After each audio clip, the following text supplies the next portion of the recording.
بسم اللہ الرحمن الرحیم نحمده ونصلی ونسلم علی رسولہ النبی الکریم اما بعد فاعوذ باللہ من الشیطان الرجیم بسم اللہ الرحمن الرحیم فاسألوا اہل ذکر ان کنتم لا تعلمون۔ نماز کے مسائل میں سے ایک مسئلہ یہ پوچھا جاتا ہے کہ اگر کوئی شخص نماز کے اندر خلاف ترتیب تلاوت کرے تو پھر اس کی نماز کا کیا حکم ہے، اور آیا کہ اس صورت میں اس پر سجدہ سہو واجب ہوگا یا نہیں ہوگا۔ خلاف ترتیب یعنی مثال کے طور پر کسی شخص نے پہلی رکعت میں اس نے سورہ والناس پڑھی، اسی طرح پھر دوسری رکعت میں اس نے اس سے پیچھے والی سورت یعنی سورہ فلق پڑھ لی، تو یوں اس طرح یہ خلاف ترتیب ہوا۔ تو اب اگر کوئی شخص نماز کے اندر خلاف ترتیب تلاوت کرے تو پھر اس کی نماز کا کیا حکم ہے۔ دیکھیں، خلاف ترتیب قرآن پڑھنا جان بوجھ کے اگرچہ یہ گناہ ہے اور یہ گناہ کا کام ہے، اور یہ نماز کے واجبات میں سے نہیں بلکہ تلاوت قرآن کریم کے واجبات میں سے یہ ہے کہ آپ قرآن کو ترتیب کے ساتھ پڑھیں۔ لہٰذا اگر کوئی شخص جان بوجھ کے نماز کے اندر خلاف ترتیب تلاوت کرے گا تو اس صورت میں وہ گناہگار ہوگا، لیکن اس کی نماز ہو جاتی ہے، اور اسی طرح اس پر سجدہ سہو بھی واجب نہیں ہوگا۔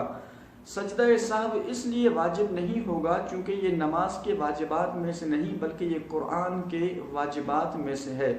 لہٰذا سجدہ سہو اس صورت میں واجب ہوگا جب نماز کے واجبات میں سے کوئی واجب بھولے سے ترک ہو جائے، تو لہٰذا اس صورت میں اس کی نماز ہو جاتی ہے اور سجدہ سہو بھی واجب نہیں ہوگا۔ لیکن اگر جان بوجھ کر یوں اس طرح تلاوت کرے گا تو پھر اس میں وہ گناہگار ہوگا۔ اسی طرح پر ایک مسئلہ یہ پوچھا جاتا ہے کہ اگر کوئی شخص ایک ہی سورت کو ہر رکعت میں پڑھے تو اس کی نماز ہوگی یا نہیں ہوگی۔ دیکھیں، اس کی اجازت جو ہے علماء نے فرمایا کہ فرض نمازوں میں اور وتر نمازوں میں بہتر یہ ہے کہ آپ ہر رکعت میں الگ الگ سورت پڑھیں، یعنی بہتر یہ ہے کہ ایک ہی سورت کو آپ فرض نمازوں میں اور وتر نمازوں میں نہ پڑھیں۔ اگر کوئی شخص فرض نمازوں میں بھی ایک ہی سورت کو ہر رکعت میں پڑھے تو یہ مکروہ تنزیہی ہے، یعنی شریعت کو پسند نہیں ہے، لیکن اس سے نماز ہو جاتی ہے، نماز پر کوئی فرق بھی نہیں پڑتا اور اس سے وہ گناہگار بھی نہیں ہوگا۔ لہٰذا اگر کسی کو زیادہ صورتیں یاد ہیں تو اس کے لیے بہتر یہ ہے کہ وہ ہر رکعت میں الگ الگ سورت پڑھ لے۔ لیکن اسی طرح پھر سنتوں میں اور نوافل میں جو ہے وہ ایک ہی سورت کو ہر رکعت میں پڑھ سکتا ہے، اس صورت میں یہ مکروہ بھی نہیں ہے۔ یعنی سنتیں چاہے مؤکدہ ہوں یا غیر مؤکدہ ہوں، اسی طرح آپ جو نفل نمازیں ہیں تو ان نمازوں میں بھی آپ ہر رکعت میں ایک ہی سورت بھی پڑھ سکتے ہیں، اس کی اجازت ہے، اور یہاں مکروہ بھی نہیں ہے۔